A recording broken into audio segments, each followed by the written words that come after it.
الله الرحمن الرحيم. الحمد لله رب العالمين، والصلاة والسلام على سيد المرسلين وعلى آله وأصحابه أجمعين. أما بعد، فأعوذ بالله من الشيطان الرجيم. بسم الله الرحمن الرحيم. وَإِذْ يَقُولُ الْمُنَافِقُونَ وَالَّذِينَ فِي قُلُوبِهِمْ مَرَضٌ مَّا وَعَدَنَا اللَّهُ وَرَسُولُهُ إِلَّا غُرُورًا. وَإِذْ قَالَتْ طَائِفَةٌ مِّنْهُمْ يَا أَهْلَ يَثْرِبَ لَا مُقَامَ لَكُمْ فَارْجِعُوا وَيَسْتَأْذِنُ فَرِيقٌ مِّنْهُمُ النَّبِيَّ يَقُولُونَ إِنَّ بُيُوتَنَا عَوْرَةٌ وما هي بعورة إن يريدون إلا فرارا. صدق اللہ مولانا العظیم. ہمارے آقا صلی اللہ علیہ وسلم جب مکہ سے ہجرت فرما کر مدینہ تشریف لائے تو مدینہ کفر کی ایک بدترین قسم سے واسطہ پڑا جس کو منافقت کہا جاتا ہے. مکہ کے لوگ کھڑے تھے، خواہ ایمان میں ہو یا کفر میں. ایمان کی باری آئی تو بلال حبشی جیسے کھڑے بندے تھے، پورے مکہ نے زور لگا لیا. حضرت بلال حبشی کا ایک ہی نعرہ تھا، اشہدو ان لا الہ الا اللہ. ابو جہل جیسے بدبخت نہیں مانے لیکن منافقت کی راہ اختیار نہیں کی، علل اعلان نہیں مانا. جب مدینہ آئے، مدینہ میں ایک زیر زمین سمجھ نہ آنے والی آستین کے سانپ ایک کفر کی نئی قسم سے واسطہ پڑا جس کو بھائی کیا کہا جاتا ہے؟ منافقت. اور یہ بہت خطرناک قسم ہے. میں نماز سے پہلے غور کر رہا تھا، آپ ذرا دیکھیے اس رکوع میں منافقین پر یہ جو آج میں نے دو آیتیں پڑھی ہیں، دو یہ، اس سے اگلی بھی منافقین کے بارے میں ہے، اس سے آگے والی بھی منافقین کے بارے میں ہے، اس سے اگلی بھی منافقین کے بارے میں ہے، اس سے اگلی بھی منافقین کے بارے میں ہے، اس سے آگے والے بھی منافقین کے بارے میں ہے، اس سے اگلی آیت بھی منافقین کے بارے میں ہے. آپ صفحہ نمبر 60 دیکھیے، صفحہ نمبر 60.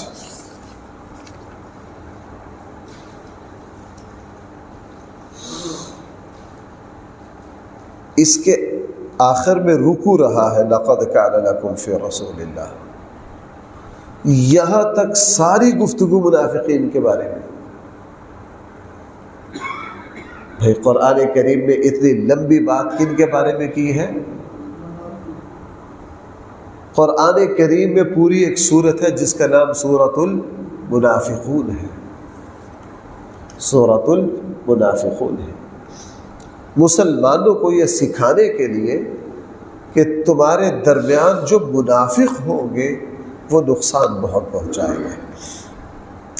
اس جنگ کے موقع پر غزوہ خندق اور احزاب پر منافقین نے کیا کیا؟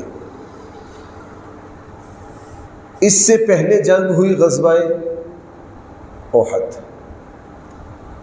رسول اللہ صلی اللہ علیہ وسلم کے ساتھی کم تعداد میں تھے، مخلصین صحابہ کی تعداد صرف 700 تھی.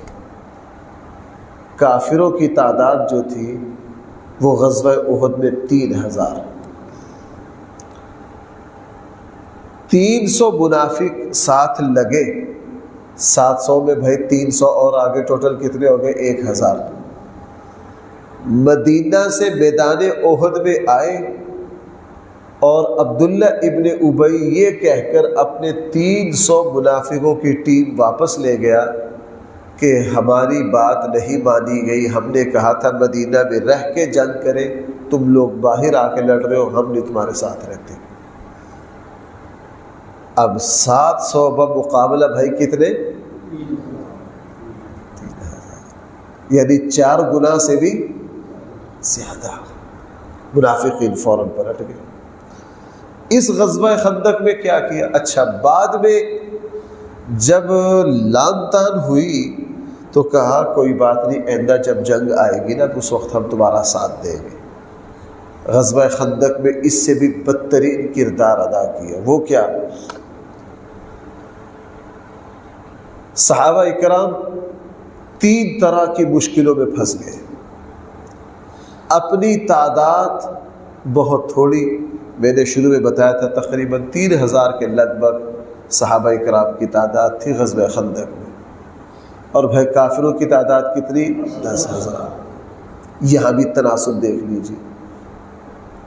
خندق کھودی، اندر جو یہودی تھے بنو قریظہ انہوں نے بد عہدی کی، صحابہ اکرام باہر سے کافروں کا محاصرہ، اور اندر سے جو یہودی تھے وہ بد عہدی کر گئے، اور تیسرے خبیث منافق۔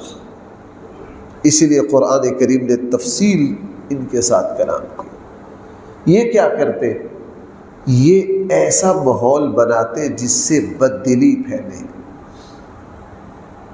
حوصلے ٹوٹے، جذبات ٹھنڈے پڑے۔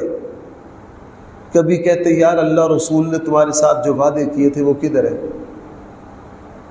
مثلا غزوہ خندق ہوتے ہوئے پچھلے سے پچھلے درس میں آیا کہ ایک بڑی چٹان آ گئی جو ٹوٹنے رہی تھی، اللہ کے نبی بنفس نفیس تشریف لائے، آپ علیہ السلام نے ایک کلہاڑی ماری، ایک ہتھوڑا مارا تو فرمایا کہ مجھے فلاں ملک کے محلات دکھائے گئے ہیں، دوسرا مارا فلاں کے، بھائی وہ گزرے کہ نہیں بات پیچھے۔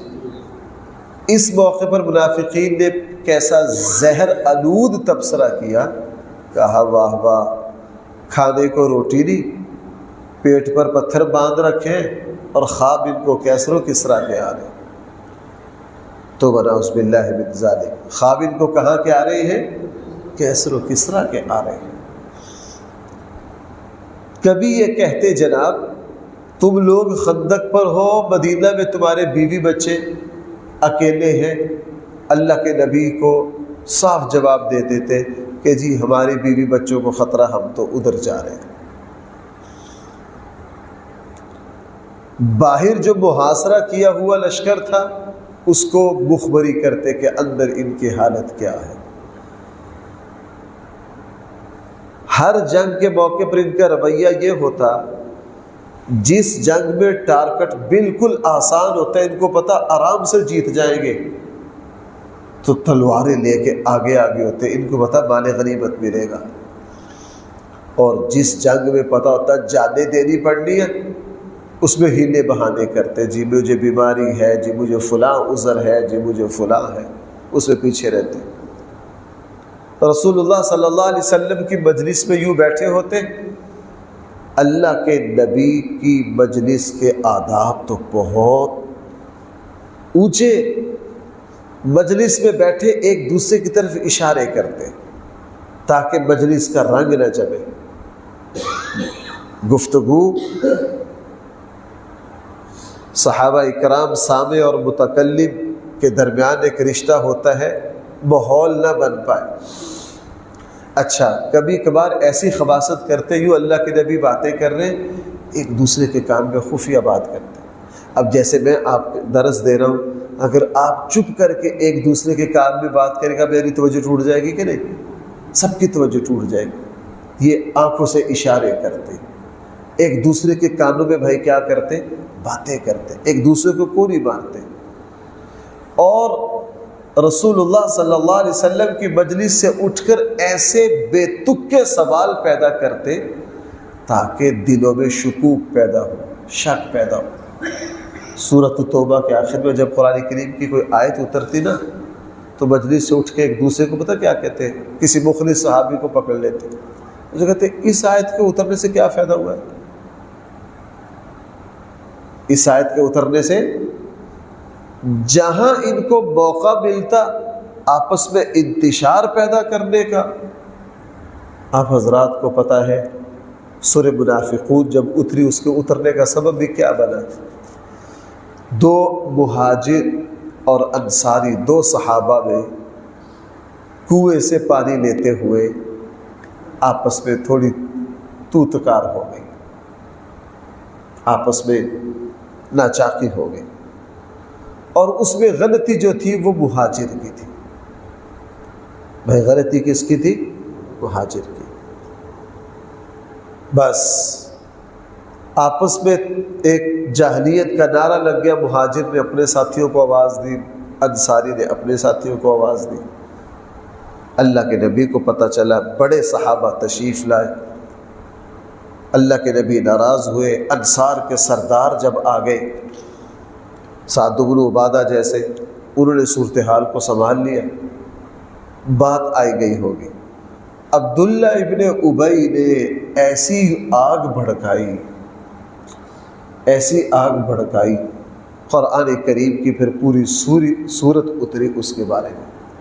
تو منافقین رسول اللہ صلی اللہ علیہ وسلم کے زمانے میں صحابہ کرام کے لیے ہر مشکل نازک موقع پر بہت مشکلات پیدا کرتے ہیں، اس لیے قرآن کریم نے تفصیل سے ان کے بارے میں بات کی ہے۔ دیکھیں پورا رکوع آگے انہی کے بارے میں قرآن کیا کہہ رہا ہے، وَإِذْ يَقُولُ الْمُنَافِقُونَ، اور جب کہتے ہیں منافق، جس وقت کہا منافقوں نے، وَالَّذِينَ فِي قُلُوبِهِمْ مَرَضٌ، اور ان لوگوں نے جن کے دلوں میں بھائی کیا تھا؟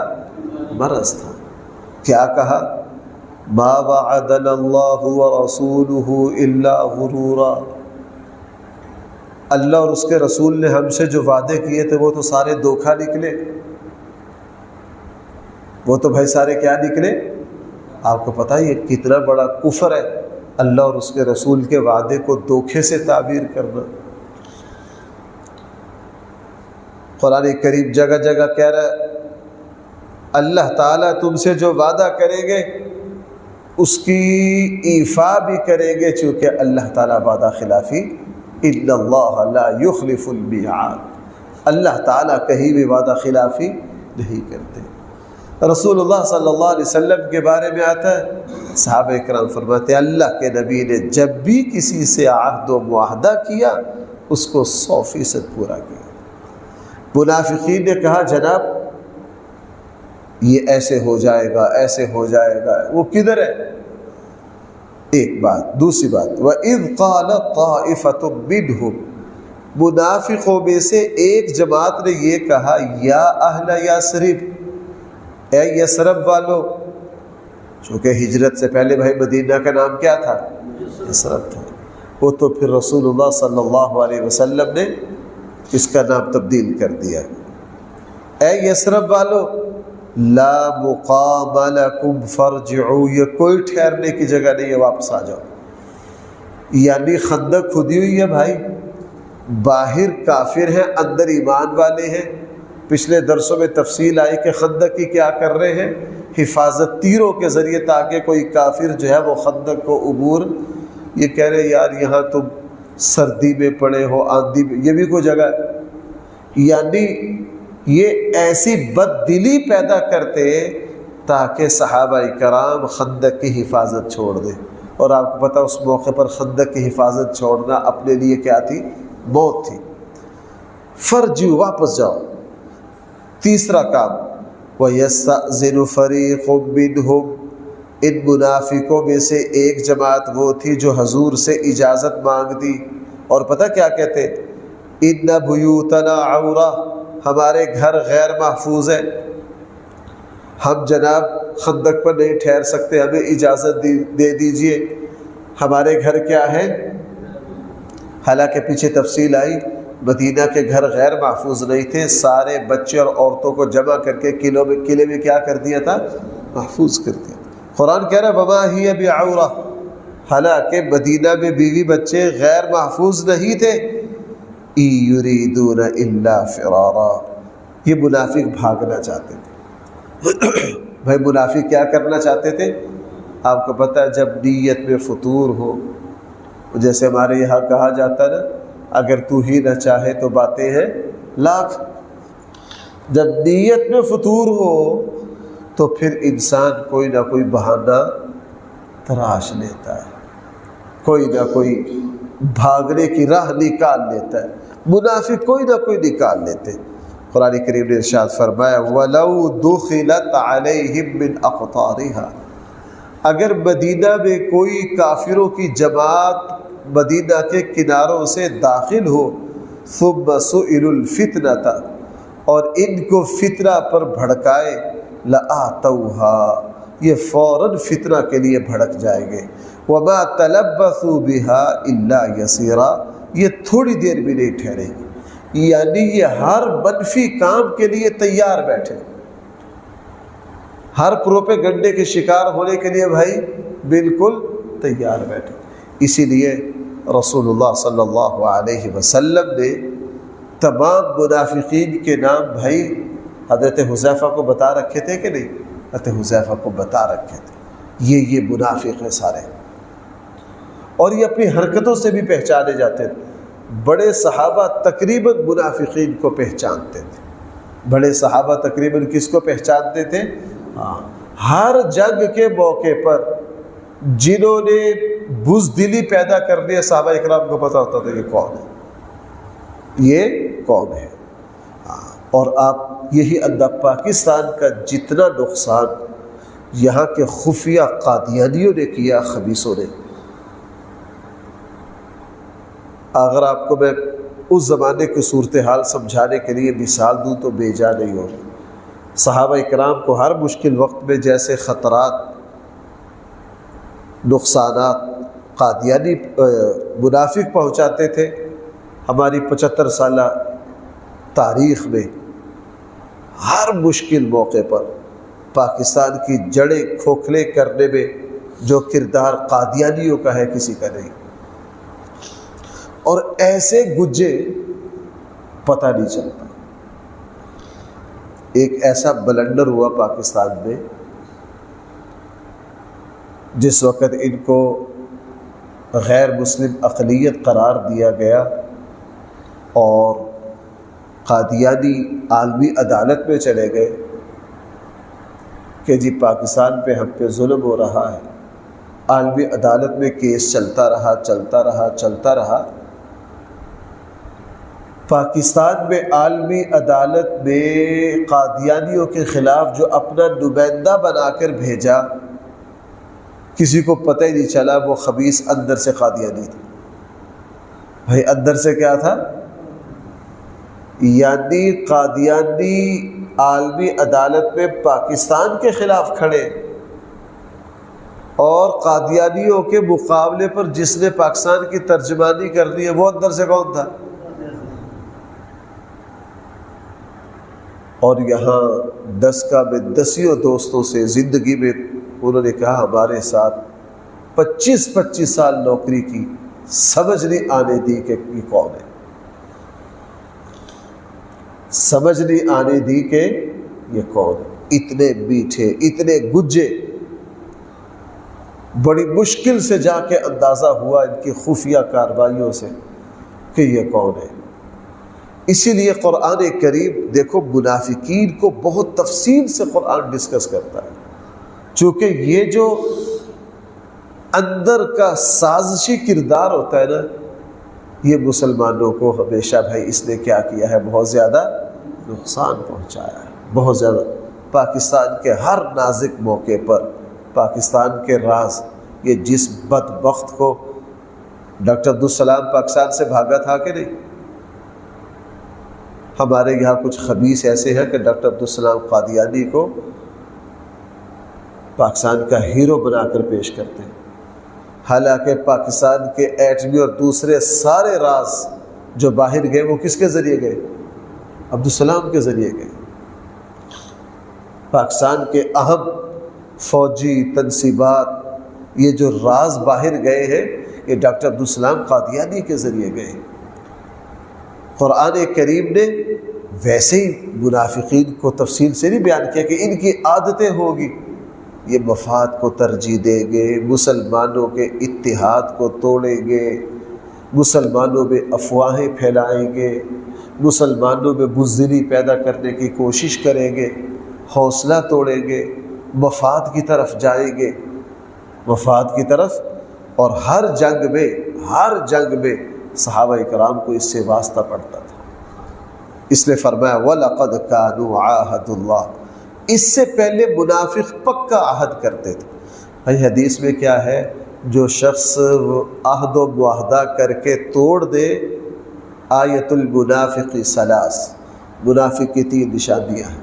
وَإِذَا وَعَدَ أَخْلَفَ، جب وعدہ کرے تو وعدے کی کیا کرے گا، خلاف ورزی کرے گا۔ اور ایسے ہوا غزوہ احد کے بعد انہوں نے کہا جی آئندہ کو مشکل وقت آیا تمہارا ساتھ دیں گے، خندق میں اس سے زیادہ بغیرتی کی۔ خندق میں کیا کی، قرآن اسی کو کہہ رہا ہے وَلَقَدْ كَانُوا عَاهَدُوا اللَّهَ مِن قَبْلُ، اور یقیناً یہ اس سے پہلے عہد کرتے تھے، لا يُوَلُّونَ الْأَدْبَارَ، کہ دم دبا کر نہیں بھاگیں گے، لیکن خندق میں پھر بھی بھاگ گئے۔ وَكَانَ عَهْدُ اللَّهِ مَسْئُولًا، تم نے جو عہد کیا تھا اللہ اپنے عہدوں کے بارے میں تم سے ضرور سوال کریں گے۔ آپ ان سے کہہ دیجئے لَن يَنفَعَكُمُ الْفِرَارُ، یہ بھاگنا تمہیں کوئی فائدہ نہیں دے گا، مفاد پرستی کوئی فائدہ نہیں، صرف وقتی فائدہ ہے۔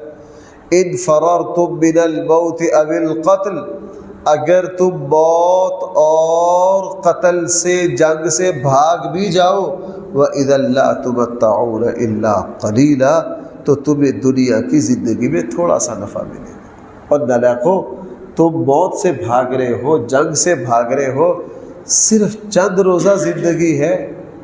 کیا ہے؟ چند روزہ۔ تم وقتی مفاد کو ترجیح دے رہے ہو۔ بھائی کس کو ترجیح دے رہے ہو؟ وقتی مفاد کو ترجیح دے رہے ہو، تمہیں اندازہ نہیں ہے۔ اور بھائیو حدیث میں آتا ہے مرنے کے بعد جب اللہ تعالیٰ ایمان والوں کو، اپنے بندوں کو نوازیں گے، ہمیشہ ہمیشہ کی نعمتیں دیں گے، اس وقت ہر وہ کافر جس نے کفر اختیار کیا وقتی مفاد کے لیے، وہ چیخیں گے، چلائیں گے کہ اوہ ہو، ہم نے اس چند روزہ نفع کے لیے اپنی آخرت برباد کی، ہم نے چند روزہ نفع کے لیے بھائی کیا کی، اپنی آخرت۔ قرآن اسی کو کہہ رہا ہے۔ قل، آپ ان سے کہہ دیجئے من ذا الذی یعصمکم من اللہ، کون ہے جو تمہیں اللہ سے بچائے گا، ان اراد بکم سوءا، اگر اللہ تعالیٰ تم پر عذاب کا ارادہ کر لے تو بھائی تمہیں کوئی بچا نہیں سکتا۔ تم جنگ سے بھاگ رہے ہو، کہیں مر نہ جائیں، جناب موت گھر میں بھی آ جائے گی۔ او اراد بکم رحمہ، اللہ تمہیں نقصان پہنچائے یا رحمت پہنچائے، کوئی روک نہیں سکتا۔ ولا یجدون لهم من دون اللہ ولیا ولا نصیرا، اور یہ منافق نہیں پائیں گے اللہ کے مقابلے میں کوئی مدد کرنے والا، نہ کوئی دوست۔ اللہ کی طرف سے بھائی جب پکڑ آتی ہے تو کوئی کسی کی مدد نہیں کرتا۔ اللہ تعالیٰ کی طرف سے ہمارے یہاں وہ ایک سابقہ صدر جنرل مشرف، جس کا غرور شاید فرعون سے بھی اوپر تھا، آپ نے دیکھا کتنا عرصہ اپنی ایڑیاں رگڑ رگڑ کے مرا۔ کراچی میں بھائی جنازہ ہوا تھا، کتنے لاکھ بندے شریک ہوئے تھے۔ بھائی کسی نے جنرل مشرف کے جنازے کی وہ دیکھی ہے تصویریں؟ ہمارے یہاں بیچارے عام مزدور کا جنازہ بھی کیا ہوتا ہے، اس سے بڑا ہوتا ہے، کوئی پوچھنے والا نہیں۔ اور وہ بھی یہاں کے اداروں نے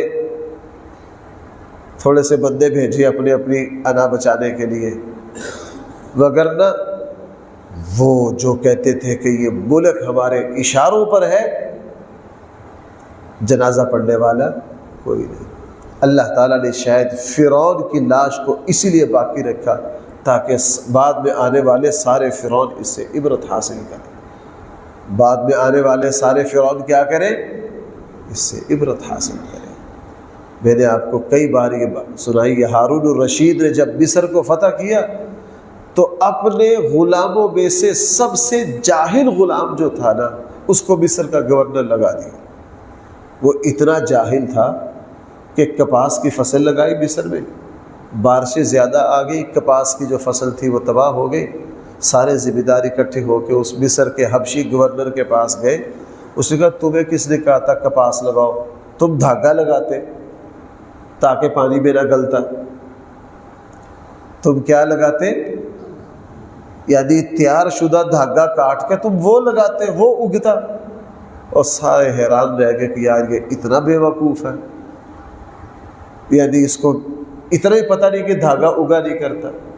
سارے اکٹھے ہو کے بغداد آئے، ہارون الرشید سے شکایت کی کہ جناب آپ نے مصر اتنے بڑے علاقے پر ایسا بے وقوف بندہ گورنر لگایا. تو ہارون الرشید مسکرا پڑا. اس نے کہا یار میں نے جان بوجھ کے لگایا. اس نے کیا کہا؟ میں نے جان بوجھ کے اپنے غلاموں میں سے سب سے زیادہ جاہل، کم عقل، بے وقوف مصر کا گورنر لگایا. میں نے جان کے لگایا. کہنے لگے جی ایسا کیوں کیا؟ کہنے لگے میں نے جان بوجھ کے اس لیے کیا تاکہ اس بدبخت فرعون کی روح تڑپ جائے، اس کو پتہ چلے کہ یہ حکومت، یہ اقتدار اور یہ مصر جس کی بنیاد پہ تو نے خدائی کا دعویٰ کیا تھا، یہ اتنی چھوٹی چیز ہے کہ اس مصر کی کرسی پر کو بے وقوف بھی آ کے بیٹھ سکتا ہے. تو نے بے وقوف اس کرسی پر بیٹھ کر خدائی کا دعویٰ کر دیا، خدائی کا دعویٰ کر دیا. اس لیے قرآن کریم نے ارشاد فرمایا وَلَا يَجِدُونَ لَهُم مِّن دُونِ اللَّهِ وَلِيًّا وَلَا نَصِيرًا. اللہ کے مقابلے میں یہ کسی کو معاون اور مددگار نہیں پائیں گے. یہ سلسلہ کلام چل رہا ہے انشاءاللہ. اللہ نے توفیق دو کے لیے آیات کا نصیب. الحمدللہ رب العالمین والصلاة والسلام على سید المرسلین وعلى آلہ واصحابہ اجمعین. ربنا آتنا فی الدنیا حسنہ وفی الآخرۃ حسنہ وقنا عذاب النار.